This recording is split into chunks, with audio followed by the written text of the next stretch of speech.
Tonight on the Dudes and Dads podcast, we talk with our friend Ryan Wall about fostering creativity within our kids. You're listening to the Dudes and Dads podcast, a show dedicated to helping men be better dudes and dads by building community through meaningful conversation and storytelling.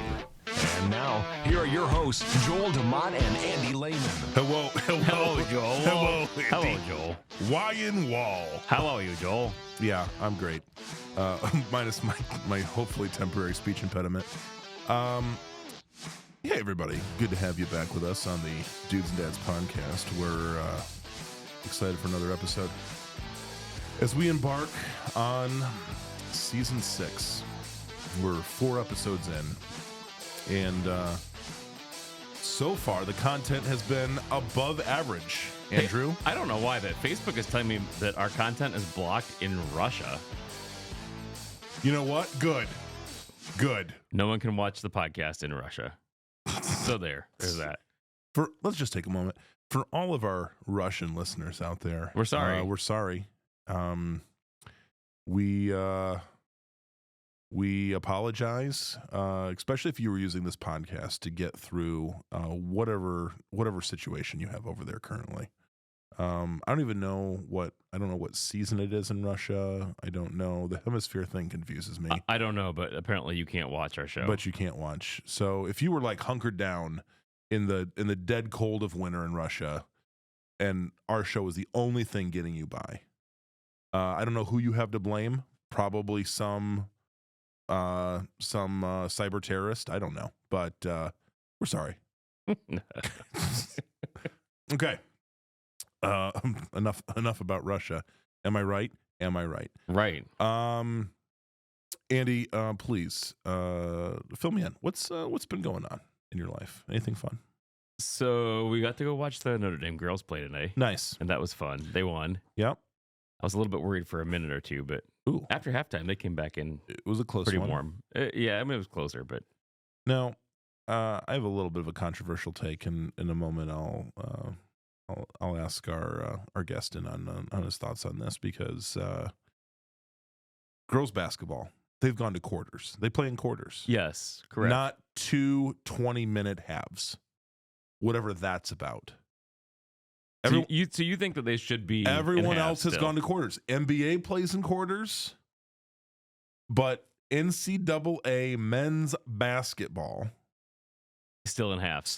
What is the deal? Let's get with it. The NCAA is crumbling from the inside out anyway. I say, why? Now's the time to make changes if we can. So basketball game, that sounds like a super good time. We attended a baseball scrimmage today. Okay. Because it's 70 degrees outside at the beginning of March. Not for Aaron's team, but for the age division below him. But they invited people out and said, "Hey, you want to come see a scrimmage?" And so we're like, you know what? I can't get baseball soon enough. I was actually thinking about grilling today, but didn't have anything to grill by the time we got back. You know what? It's so funny you say that, because Josiah's birthday was officially today. Oh, today is the official day, March 3rd. This is the day we're recording, for those of you. I'll let the cat out of the bag. In case you thought we were recording on another day, you find out when we're actually recording here on March 3rd.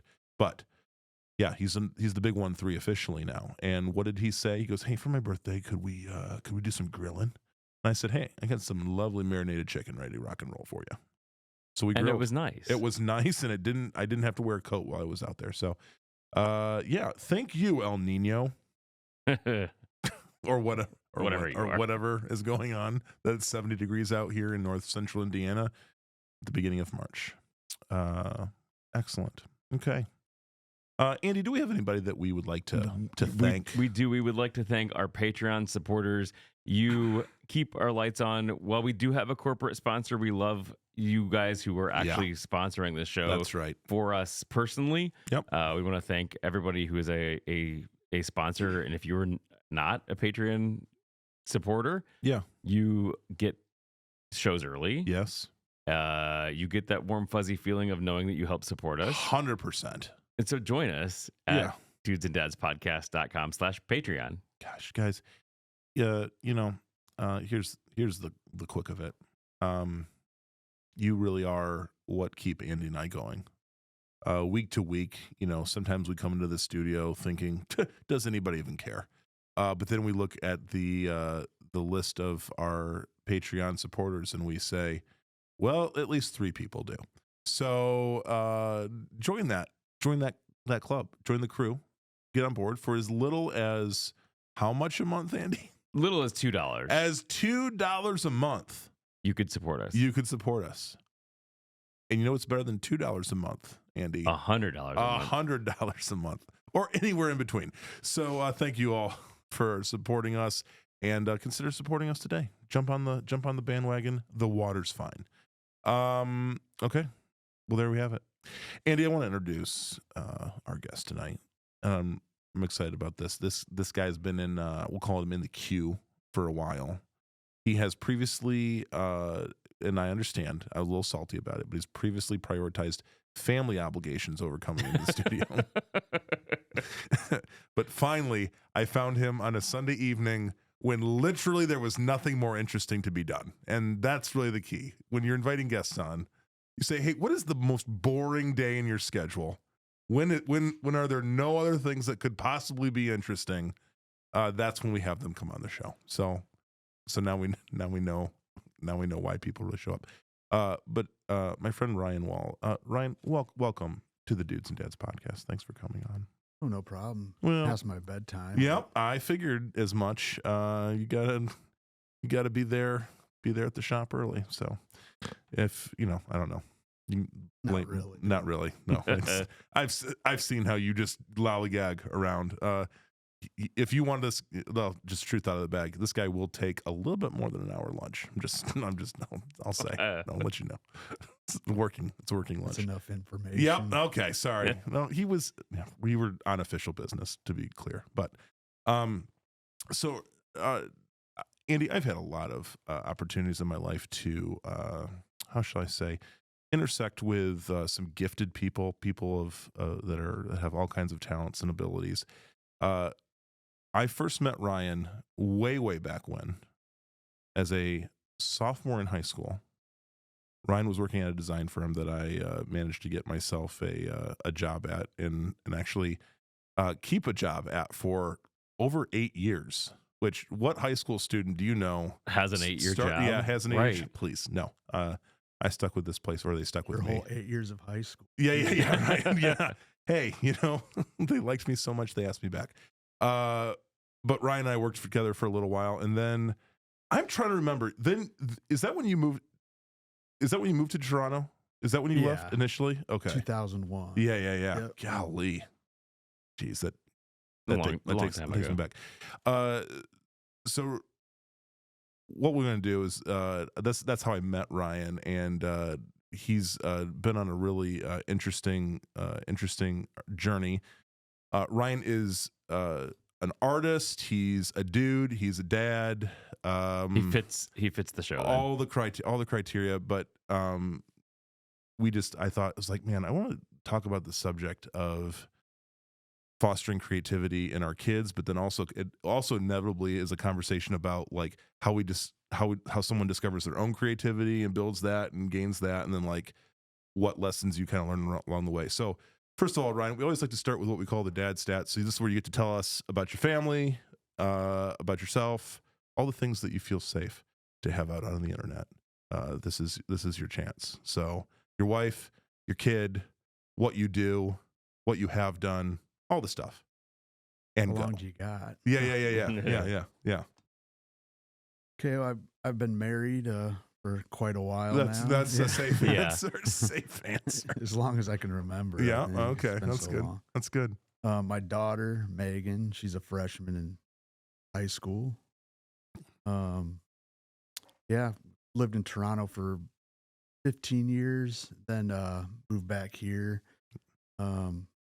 Been about 6.5 years now that we've been back. So When you moved out to Toronto, what was the because let's just be clear. I mean, I'm suspicious of anybody that leaves this great country to move to Canada. So I'm curious.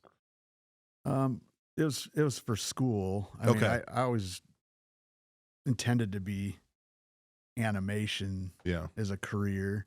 Kind of waited a little too long to do it. I'm trying to do the math. I'm like, how old? Yeah. How old were you when you moved Yeah. up there? Because I was young, and so everybody seems older, but I don't know.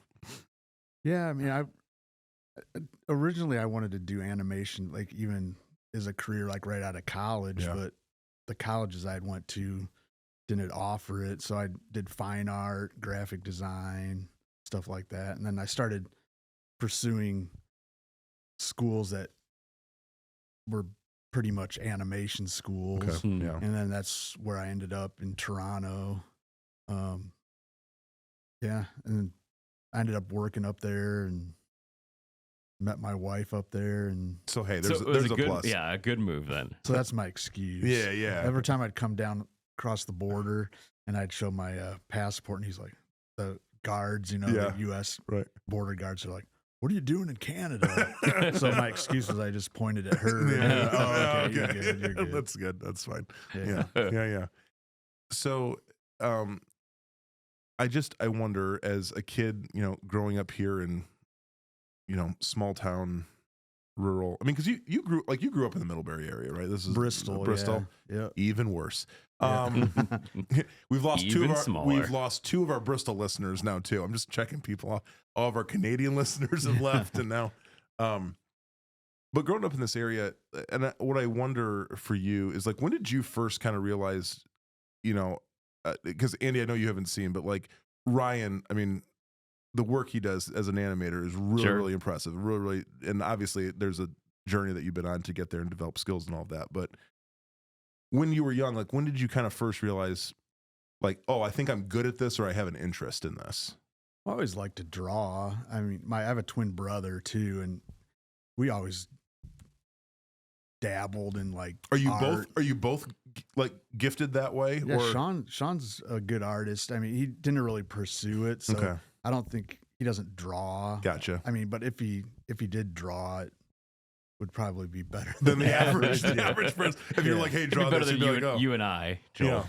Yeah, Yeah. so I mean, we draw just as kids. I mean, back then there's no phones, no video games. It's either be outside playing baseball or be inside drawing or watching Grizzly Adams or something, Land of the Lost or Yeah. something like that. yeah, the classics. But yeah, I mean, I'd do art projects in school, like kindergarten, and like the teachers would, oh, this is great, and blah blah blah, and I was like, okay, I mean, I really didn't really think too much about it back then, but then teachers would have me draw something for like a fundraiser or something like that, and then Just when you started making money for them, then that was actually really, the first thing I remember drawing for the school, like I went to Jefferson Elementary, Okay.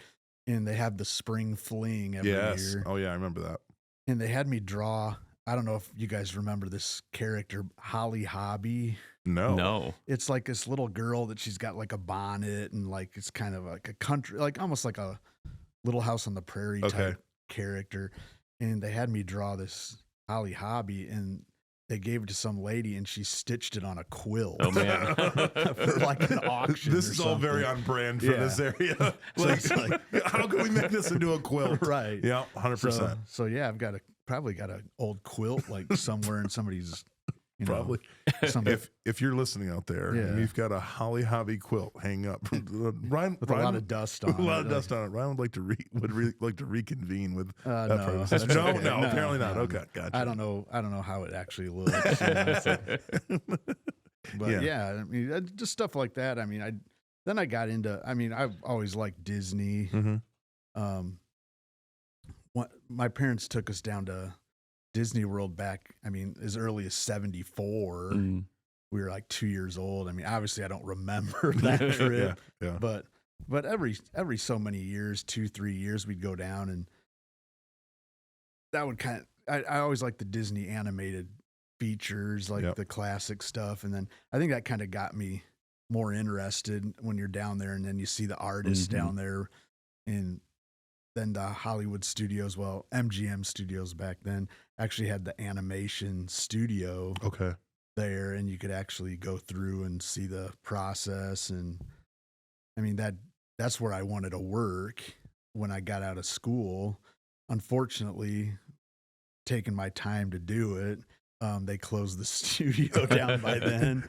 And Wow. so that they closed down the studio in Paris, Orlando, and they actually had one in Canada as well. And then they just situated it in Burbank, so that was my only option there. But I mean, that was the goal, but I never Yeah. made it down to sunny California. But that's okay. Yeah. Yeah. You're feeling. I mean, so at what point, like, when was the serious turn for you? When you did say, like, okay, I want to pursue art as something significant. Probably high school. Yeah. I mean, I wanted to be a pilot, like at one point, like maybe be a fighter pilot in the military, yeah. but I'm colorblind, so they didn't want me shooting down our own planes. So I just want to be clear. So I don't know if I ever knew this about you, actually. So as an artist, designer, all of that, you're colorblind. You're straight up Yes. colorblind. I think that's what kind of drew me into animation also, is because an animator at the time, before computers and everything, I mean, you're just drawing with a pencil, and then there's a whole other department that colors the drawings, and so I didn't have to worry about color at all. So I mean, Nice. that was perfect. Yeah. Right. Give me a pencil, and that's Easy peasy. So yeah, like high school is probably when I really started focusing on getting into that career, like animation side of art. I wasn't big on painting, obviously, because of the colors and like fine art stuff was nice, but just working in the entertainment industry, you know, doing like films or television like that just kind of piqued my interest. And yeah, I just started looking into stuff like that. I mean, what's the avenue, and maybe I'm sure this has changed, but what's the avenue now for, I mean, you're a kid in high school, you're probably, you know, hopefully you had your art teachers were like cheering you on in all of this and, you know, kind of encouraging you in what you were doing. Today, what's the avenue if your kid right now is like, oh, you got a real skill in drawing and animation or some sort of the visual arts or whatever, where do they go? Yeah, where do they go? Where do you steer them? Well, I think nowadays, I mean, I'm not quite sure about the schools around here, but there's a lot of kids can actually take some animation in high school. Okay. Yeah. Whereas back in my day, Yeah. sound old, really old. Yeah. But I kind of am. But yeah, like, I think in high schools, I think offer more kids opportunities to try different things, like a little bit, especially because of the computer. The computer's huge now, and I know some kids locally that have gotten into animation, like, and they're going to school for animation now, and I think it's a little bit freer as far as kids that want to pursue it. It's a little easier to find places to go, and like back then, it was, you know, like I'd look in school in Cal Arts or Columbus School of Art and Design, Sheridan up in Canada. Those are like some of the big schools. And Disney would send out lists of schools that they prefer or they pick from, usually, that has their curriculum, kind of their guidelines. Nowadays, I mean, even there's online classes, Animation Mentor. A lot of these are taught by industry professionals, so you could just take classes right in your own house. So with the technology piece, I'm wondering, would you say there's still value in gaining the skill of pen on paper, and is there something unique that's offered to you in that experience versus doing it all digitally or on a computer? Well, if you're good at drawing, there's always a character design, layout. I mean, you have to create the characters by hand first, and then it's transferred into the computer. For me, I started out doing hand-drawn animation, like commercials, Lucky Charms, tricks, stuff like that in Chicago. And then once I got married, I went back to Canada, and at that time it was all Flash was the big software. Oh, right. Like the up Oh, Flash. Yeah.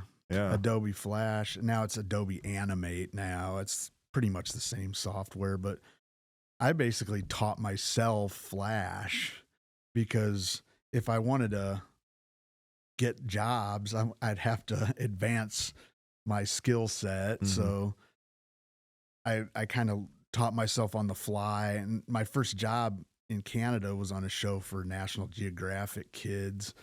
And I remember still learning stuff about the software while I was actually working on the show.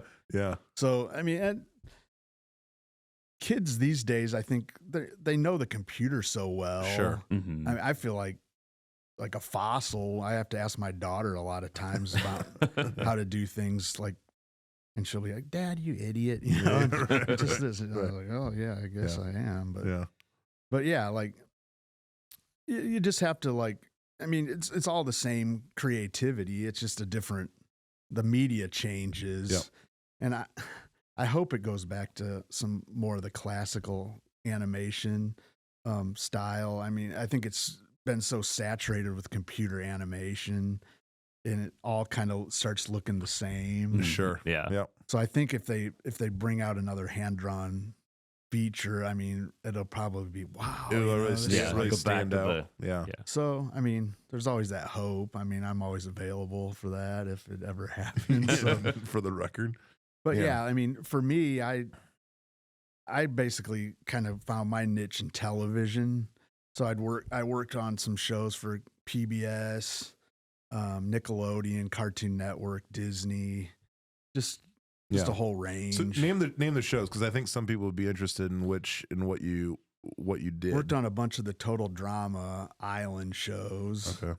There's so many seasons of that. Like I can't remember how many of them, and they're still actually going on to this day. Like they've rebooted it, and it seemed like a really popular show for Cartoon Network, and I think that's why they kept. It's like a Survivor type show for kids. And then Arthur for PBS, Cat in the Hat knows a lot about that. Creative Galaxy for Amazon, Nature Cat for PBS Kids. Nature Cat's that's a freaking killer. Oh, you like that show? I love Nate. That was my least favorite show to work on. That's so funny. Why your least favorite? Well, they used Harmony animation software, and that was another one I didn't know. So I was learning it on the fly. Gotcha. And that one was it was almost I don't know if you guys heard of Maya, the software. Like it's more 3D animation. Well, it was kind of the same way that it's set up, like hierarchies and all this. And it just seemed like really technical to me, and it wasn't as organic. Sure. So it wasn't as fun to animate with that software. It felt less artsy for you. That's really what I'm hearing you say. Yeah. So I did that one, and then Creative Galaxy for Amazon. That's the Blues Clues people, and that was a nice show. It was an educational show. Did Welcome to the Wayne. It was on Nickelodeon, I think, for just a season, and then Unikitty for Cartoon Network, and Tom and Jerry, the Tom and Jerry show for Warner Brothers, and that was on Cartoon Network also. So are you working for sort of separate, because I don't know how this, like separate studios that are contracted to do the animation for these? Yeah, like in Canada, a lot of the studios in Canada are service studios. So like let's say Warner Brothers will farm out work to different studios so there could be 2 or 3 studios working on one series. Okay. Wow, yeah. The good thing about Canada was the dollar was less, so so it wouldn't cost the studio as much. Kind of like when they ship a lot of it overseas now because of that, because of the cost. So yeah, like, so I'd be working on this. This is kind of how I got back to the States. It was when I was on Tom and Jerry. I was working for a studio in Toronto on Tom and Jerry, and then I was like, you know what? I'm going to contact the studio in the States and see if I can just work for them. Mm-hmm. So being from the States, a U.S. citizen, they said, oh yeah, sure. So I just started working for them, and then so I was making U.S. money instead of Canadian money, and that's what kind of like led us back to Indiana. My wife, she's also an artist. She's an illustrator, graphic designer. She always wanted to open up her own store, like a stationery shop. She designs her own greeting cards and stationery. Mm-hmm. And I said, you know, the perfect place to open one up if you want to start one is like small town, like, Right. you Yep. know, US, you know, Indiana, Goshen maybe. So, so we moved back down here, and I was comfortable with that because I could still work for studios Yeah. from home remotely, Sure. like from California. So we moved back here, and then the problem I found out was, well, I'm a contracted animator, so since I'm not in studio, I have to be responsible for my own health insurance Oh, and yeah. benefits and stuff. Yeah. So then I got that healthcare.gov or whatever it was. And I was like, man, this isn't a very good deal. No, you know? no, one of the most depressing days. So- Yeah. So I was Yeah. like, man, I need to get another job, you know, Yeah. that has benefits. So Yep. that led me into the RV industry, obviously, Mhm. around being around here. So that's my full-time job now. I still do contracted art work for companies like Disney. I'm contracted with them.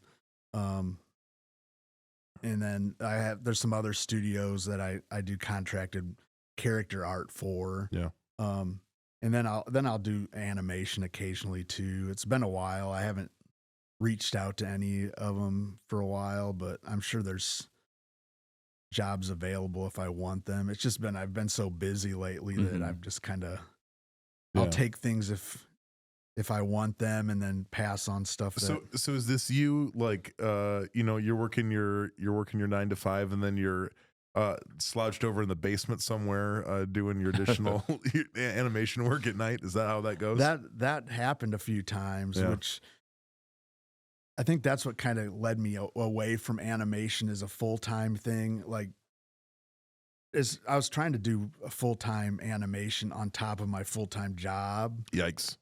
And the problem is, like, the studios are out of California. So I'm going, well, I'll have that delayed hours, like, you know, so like Mm. I can get home at 4. It's only like 1 o'clock Mhm. there. So I can still talk to the directors and the producers and get what I need to get from them, and then get to work. But then after a while, I'm going, man, I'm tired. Yeah. Right. So I think the job I enjoyed the most in animations that I moved back here was a revisionist position, which is basically they'll send the animation overseas, let's say to the Philippines, or I think it was the Philippines on Tom and Jerry, and then they'd do the initial character animation there, and then they'd send it back to the States. The animation director would make notes on it and give it to somebody like me, and then I'd basically change it or clean it up and make it look like how it's supposed to look, or Sure. or what they want to see Mhm. for final post, and then I'd send it back to them, and that was a lot less stress, where I'm not having to deal with like 20 seconds of animation a week and wondering when I'd have the time to do it. Yeah. Like, Yeah. so stuff like that I still enjoy, but I just prefer doing like just drawings Sure. now. Mhm. Like, Sure.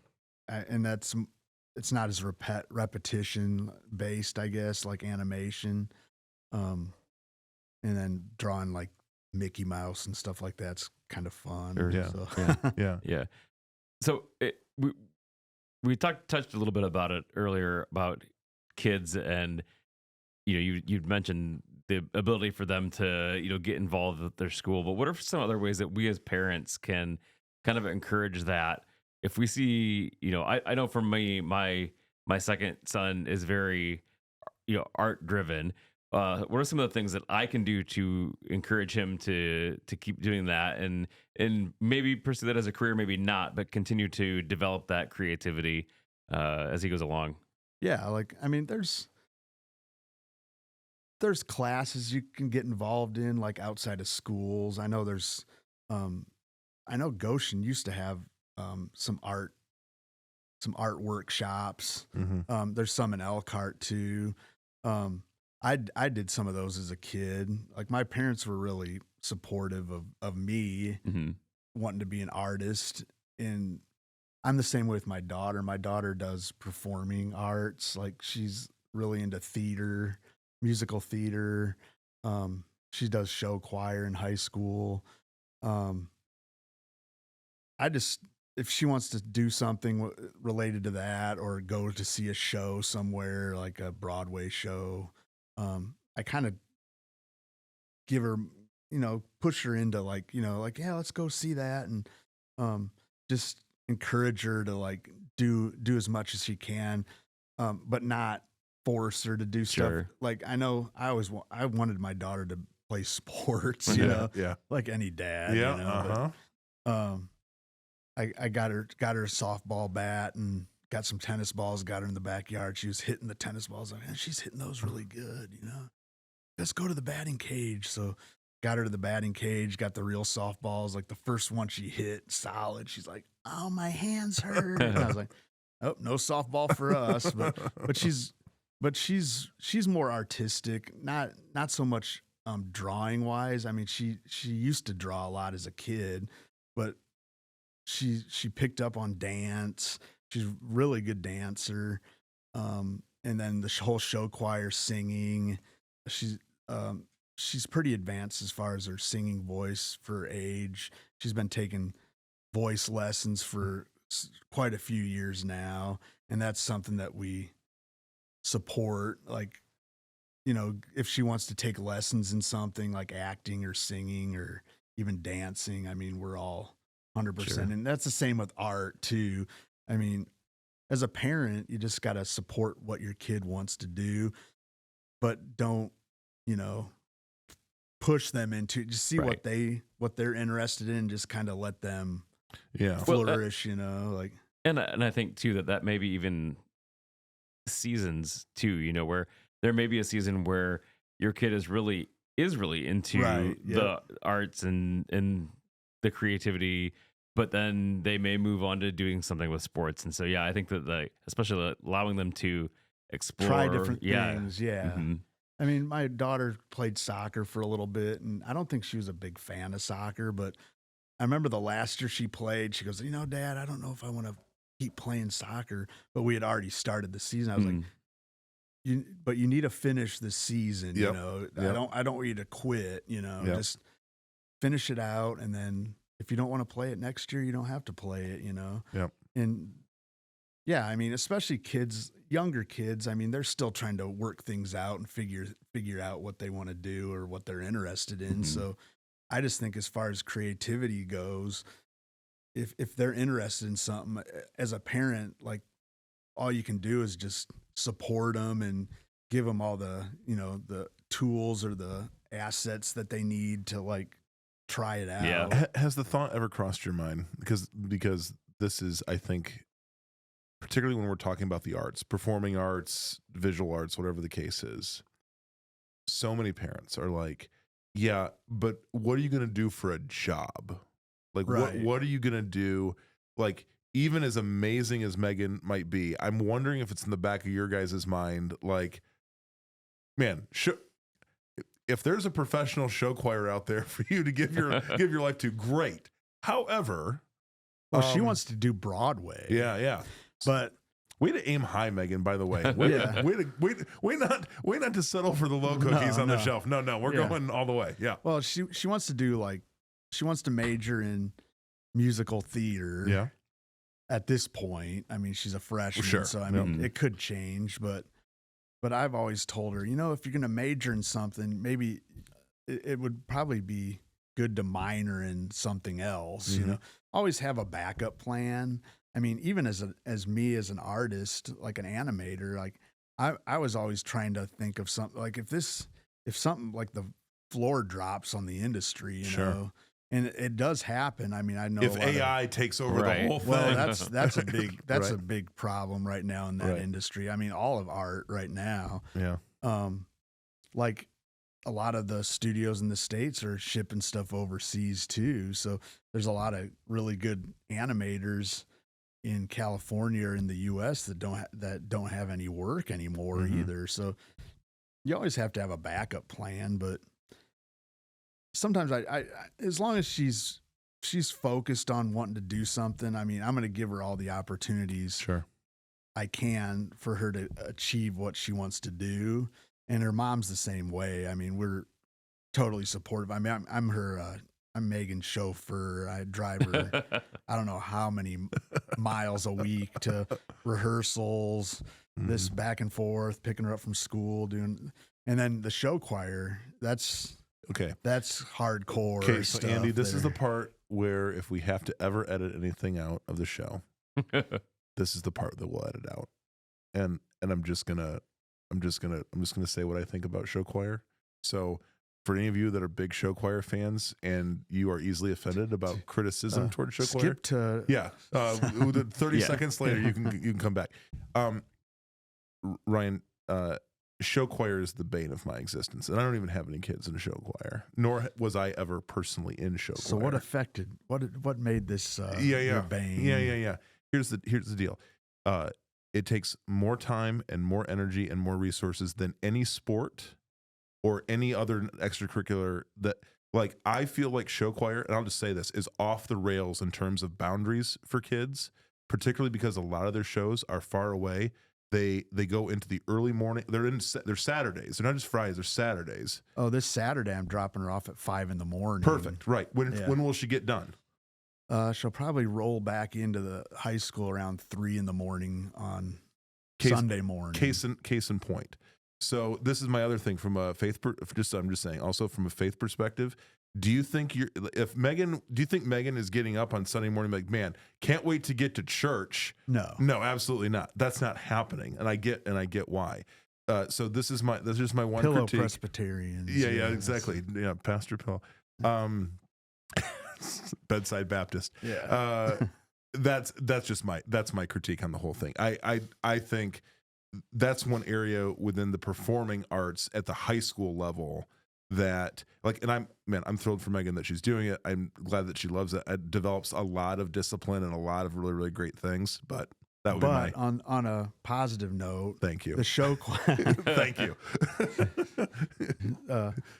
On the positive note, show choir season is very short, so that happens. Those Saturdays are probably only like 4 or 5 times the whole year. Okay. I mean, practices start probably in, I want to say November though. Yeah. But they have a class at the school for it too during the day, and then they practice at least 2 to 3 times after school.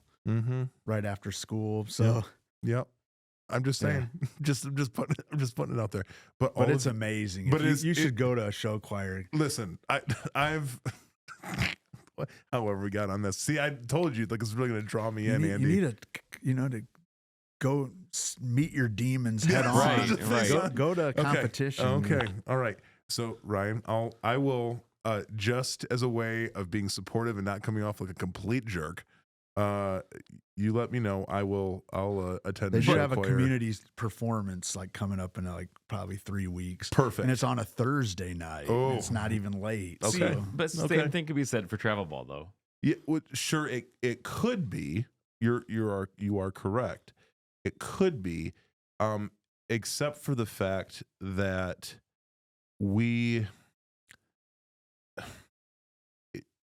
that's a different situation because you're operating outside. I didn't really mean to get sidetracked on this because it's academic. That's what I'm saying. It's connected. Like, sure, they have a grade attached to them, like them coming home early, like 3 a.m. on a Sunday morning. They're doing that in order to achieve a certain, and I guess you could say she could choose not to be in show choir. That's her choice. That's an elective, We could go down the rabbit hole. It's fine. I get it. Show choir. It's great. I think it's amazing. What those kids do is absolutely amazing. I'm really, really impressed by it.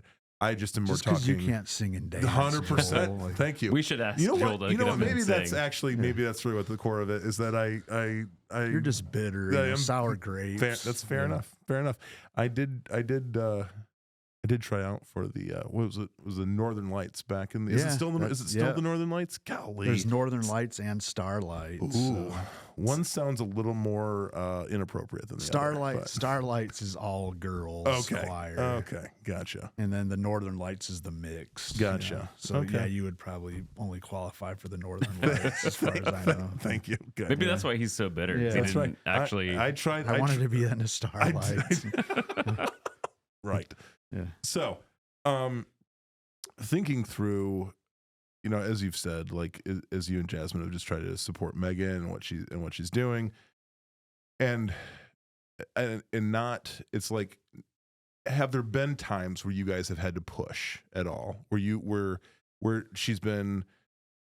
had to have some sort of difficult conversation about the choice, the direction that she was heading, or choices that she was making within that realm of performing arts? Not yet so much. I'm sure there's going to be some before long because she's going to have to make decisions on what she has time to do, because obviously you can only do so much. You can only do so much show Right. choir and then whatever. No, full well, circle. she does a lot of theater outside of school. Sure. Yeah. She's also doing theater in school.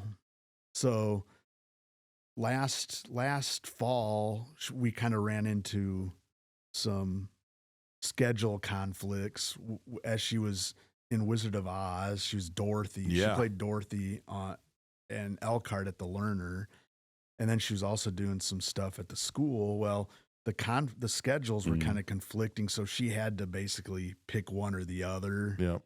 And which was good because that kind of gave us the realization that, during the school year, maybe you shouldn't do theater outside. Maybe you need to focus on either theater on the outside or theater in school. And then maybe let's say if you do school theater, then do the outside theater in the summers, pick a show in the summer you want to do. That was the first time that ever kind of happened to us. Yeah. And I mean, it'll probably happen again, like with other things, because as she gets older, she's going to be wanting to do more things with her friends or work. But she's always going to have to make time for the stuff, that she wants to pursue. I mean, I think she's really good with school. She gets all A's in school. As performing arts kids do, by the way. Like this is a thing we talk about a lot in music with my kids. They are better students because they have to develop all these other skills. Like being in the performing arts, the thing that because you're talking about right now, schedule, time management, things like that. That you have X amount of time to get this schoolwork done or make these priorities. Like that, shaping that skill early, obviously way better than doing it later, like I did when I was like, I kind of learned when I was like 35. Yeah, to right. manage my time. When my boss said I actually have to be to work on real time. bummer. Yeah, when he forced me, he said, "You want this job?"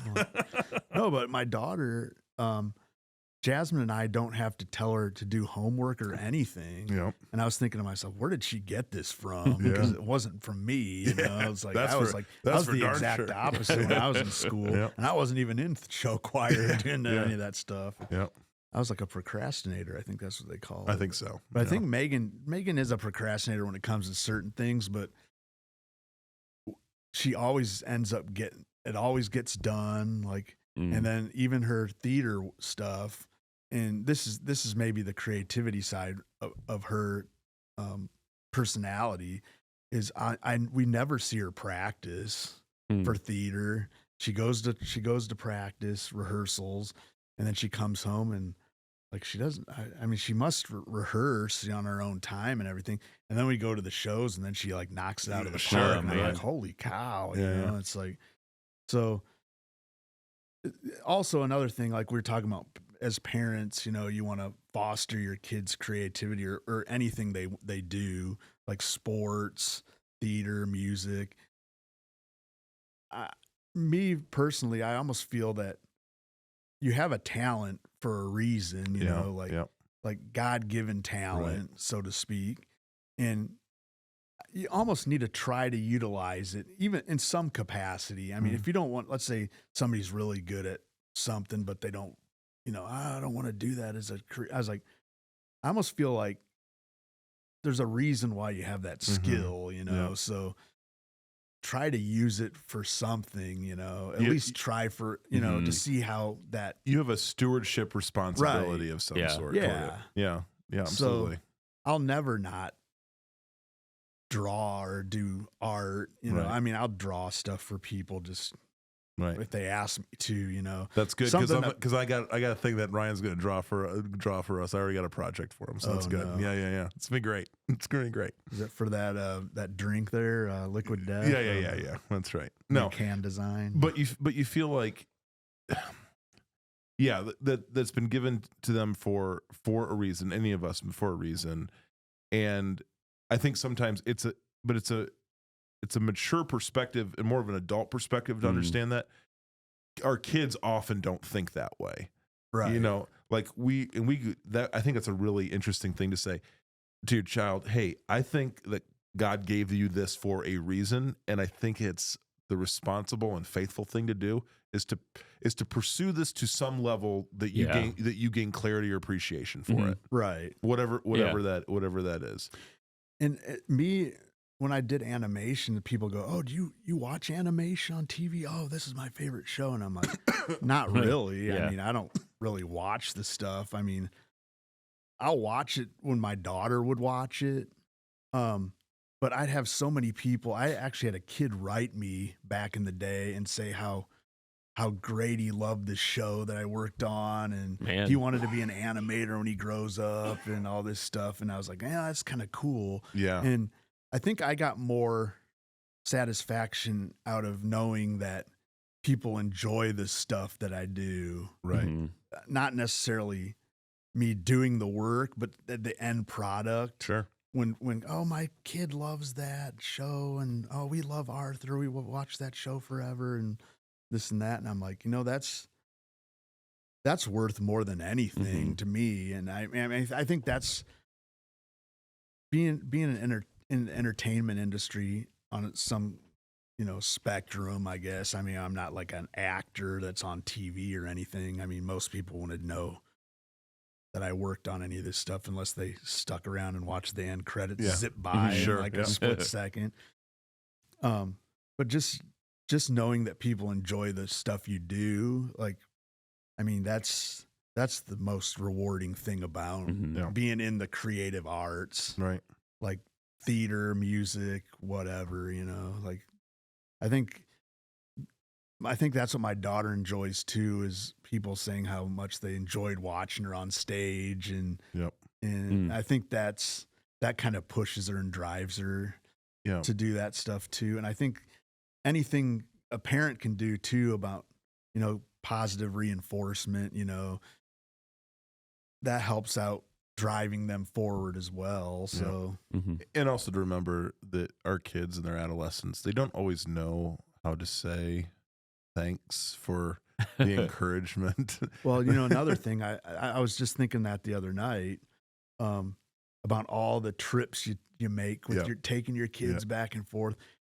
I mean, I just feel like a chauffeur is like, oh, we'll be out in 15 minutes. And then an hour later they just come moseying out. And I'm like, you're right here, miss. Yeah, You know, it's like, yeah. I feel like I'm like, I need a hat, you know, like like a chauffeur hat. But they'll get it eventually. Yeah. Mhm. If not, like 5 years from now, it's when they become parents and they're doing the same thing to their kids. They'll be like, wow, my parents did this for me, and I didn't even realize how much they did, you know? Yeah. But Megan's pretty appreciative of, she'll thank us for stuff. And I mean, not all the time, sometimes, but I I just think we as parents, that's our responsibility anyway, Mm-hmm.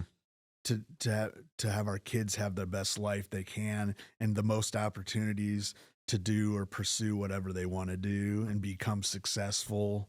And when they become adults, Yep. that's all we can do for Mhm. Yep. them. And Yeah. hopefully they make the right choices. And Of all the things that Megan has done or is doing, what would you say? What are you most proud of her for? when she cleans the room without us asking, no, just kidding. Um, I don't know. I mean, she amazes us like all the time just with the things she does. Mm-hmm. Um, like when she sings, like it's like, where'd she get that? She didn't get it from me, It's then that it's a gift, and people will come up and go, yeah, Megan she's just so good for her age, and Mm-hmm. she's actually an age wise, she should be only in 8th grade. Like in Canada, they start out a year early. Okay. Okay. Gotcha. So when we moved back here, we're like, should she go back into 2nd or 3rd grade, 2nd grade, or should she be in 3rd grade? So they tested her and said, no, she should be in 3rd. So yeah, she's a year younger than all the kids in her grade, So, and she's keeping up with them. Yeah. It's some things she's ahead of them in some ways. So I think that's what's makes me kind of proud, is knowing that she's not letting that Sure. hold her Mhm. back, like knowing that she's younger. I don't think she even thinks about it anymore. Yeah. She just pushes ahead, and I think she like thrives. So Mhm. Yeah. I mean, there's not really one thing that stands out. I mean, everything she does is I'm proud of her for doing it and Yeah. sticking with it too. Yeah. I think the follow through that's required, um, especially if like there's a production involved or something like that, like the initial investment, the practice, the rehearsal, those things. And folks, if you're listening, like we don't often think about. I think sometimes it's easy to think about the performing arts as being this extraneous extra. That it's like, it's pleasant and it's Mhm. nice, but we've also got the real world out there to live in. The real world demands a level of discipline and a level of follow through. And quite honestly, right now there's a portion of our workforce that is, and Ryan, you as a sales manager know this, right? Like there's a portion of our work, and I won't even name, but there's a portion of the workforce that really struggles in that area. This idea of there are timelines, there's a beginning, a middle, and an end, and a finish line that you need to cross on this thing. Our performing arts kids get that. In terms of there are the initial rehearsals, it starts off rough. You have to keep on working through. You have to do the practice, put in the time, and then, quite honestly, like I think about my kids, like their concerts. They do a concert after months of Oh, yeah. of practice, and it's The payoff is so small compared to the work up to Yeah. it. Yeah. and it can feel that, but at the same time, it's like that sort of work and that sort of labor is formative. It develops something in our young people, and I think you guys have seen that and are understanding that with Megan as she's doing what she's doing. So, and Megan, congratulations that you got to be just this unwilling star of this episode. I hope you haven't warned her at all whatsoever. You had no No. idea. So maybe you just keep this from her and then just like share it with her at some point. Be like, guess what? We just talked about you 20 for- years from now. Yeah. We just talked about you on this random show. So, Ryan, thank you for sharing all that. Yeah. We it's really interesting, I think, to think about, some of our kids, they'll be like, I've got one kid, I'm like, yeah, he's probably going to be like, he's very mechanically minded. He's probably going to be an engineer or technician of some sort or whatever. And there's kind of like a clear path for that. And I got, another kid who's, interested in this, that, you know, we all have those kind of, that's where it's a clear, the path for them in the future seems a little more clear. Sometimes in the performing arts, we feel like it's like a little bit of a, It's like a broad. yeah. But I also think is a creative person, let's say theater performing doesn't work out all the time, but there's always other avenues. Like you can teach dance, you can teach voice, you know, you can be involved in like a theater, like on a board for a theater, you know, just there's other avenues of the arts that you can stay involved in when you're not doing your particular. I had a young lady apply for a job with the agency that I work for, a nonprofit agency I worked for, that she was a professional ballerina, and she had hit her mid-20s and was like aging out of the ballerina game or whatever. But I looked at her resume, and like talking to her on the phone, she was like one of the most for a 25-year-old, like the most articulate, put together person. And it was clear that her fine arts and performing arts experience had all led to that too. Like there were deliverable skills, you know, on the other side of it. I also think too, now, like kids these days with all the technology they have, I was telling Megan, I was like, if you want to be a performer, you might want to like look into other things, like, you know, how you have to have an agent, you know, to book you, like auditions and this and that. But I mean, you can learn to be your own. Yeah. Like, and that helps on the business side of it. So then you pick up your business and your people skills, to be articulate, like she probably was.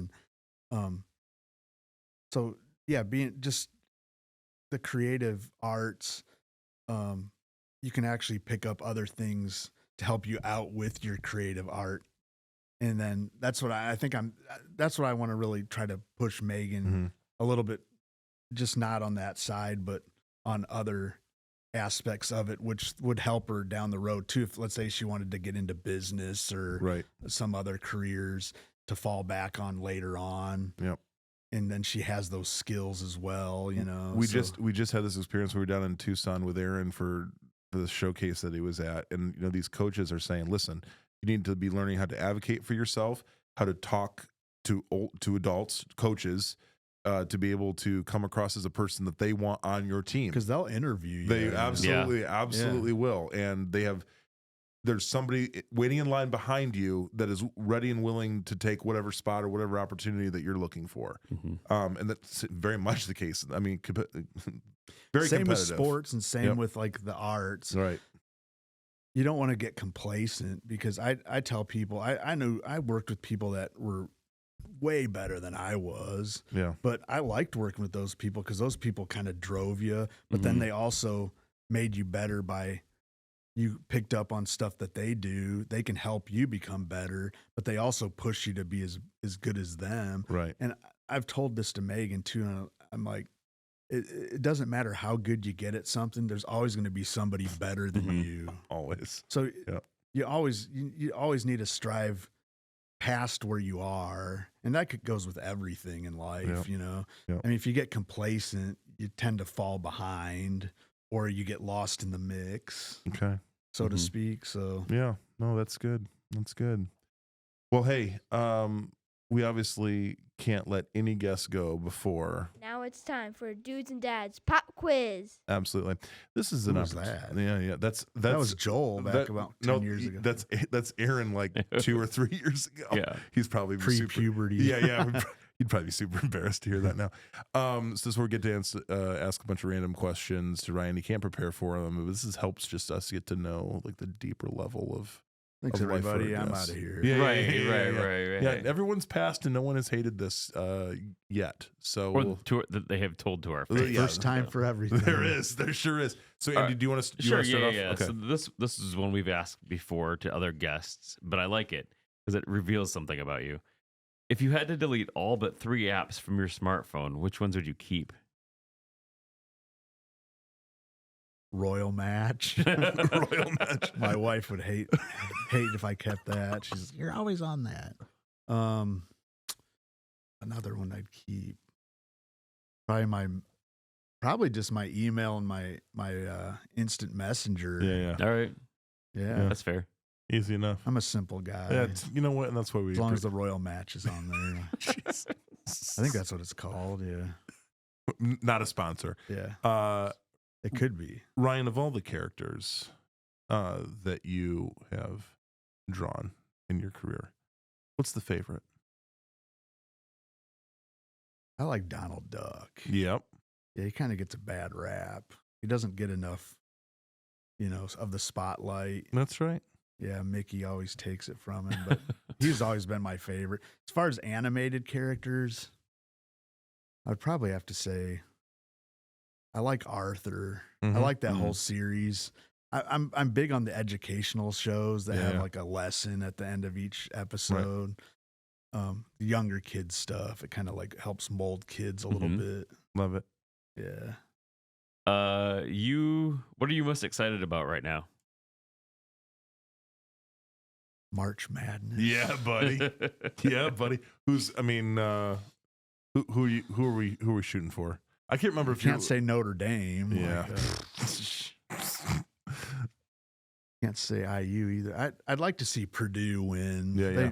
If they can make it past the first or second round, I think they'll be fine. Interesting. Yeah. Good. Okay. Next question. How quickly can you do a rough sketch of Arthur if you were given like seconds? Oh man.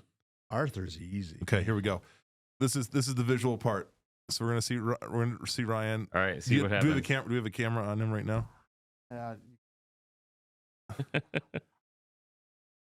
I gave him the crap. I thought I was a good pen. I gave him a crappy pen. Oh well, on him.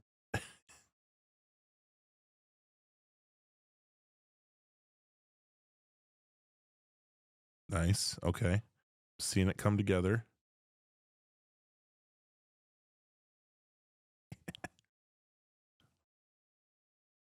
Kind of mad, but this is the darker.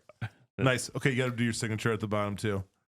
I'll draw you Mickey instead. Oh, okay. He's gonna do a Mickey instead. All right, great. He doesn't want to just put his name, his signature on just any old thing. Circle. What Ryan is really showing us is that any moron can draw. It's just a series of circles. You gave him the crappy pen. I thought I gave him a good pen. Come on, Joel. He's out of ink already. The question is, how fast can you do it without ink? Yeah. Come on, is there marker?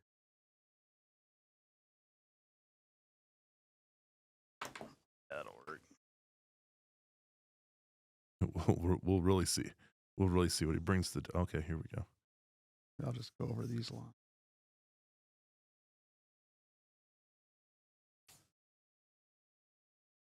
Oh, it looks like that marker's running out of ink too. Yeah, this is what we like to keep everything.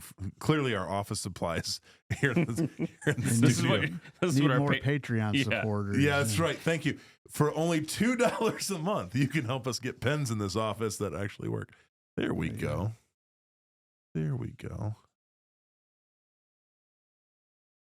A little rough, but hey. Yeah, see, kids, it's not that hard. It's totally doable. There you go. Signature at the bottom. You gotta officially sign it. That way, perfect. Sweet. There you go. Perfect. Beautiful. Okay, guys. Andy, do you have one more question? No, I'm done. Okay, fantastic. Congratulations. He literally illustrated his way through the pop quiz, which is a first. This is a first. So congratulations. He passed with flying colors. Well done. Well done. Thank you, guys. Yes. Hey, Ryan, thanks for coming and hang out with us. Appreciate it. Thanks, guys. It was fun. Yeah. Well, we try. I don't have a voice for podcasting like you guys. But you got a face for one. And that's yeah, that's what I've been told. That's why I was an animator. There we go. Hey, as always, guys, you can head over to dudesandadspodcast.com. And check on the show notes and the previous episodes. We've never had voicemail. Well, no, we have, but not lately. So you can leave us a voicemail at 574-213-8702. Dudes and Dads Podcast at gmail.com is a great place to send emails to us, which we then read. And if you send us emails that have ideas for future shows, that's even better. So Yes. Go ahead and give us the ideas. Or maybe you've got a question for one of our guests that you'd like us to pass along. We would love to do that. Always love to do that. Connect you with people who know stuff. So, hey, guys, thanks. And we've run out of the music. Fantastic. Guys, thanks so much for hanging out with us again. And as always, we wish you grace And peace.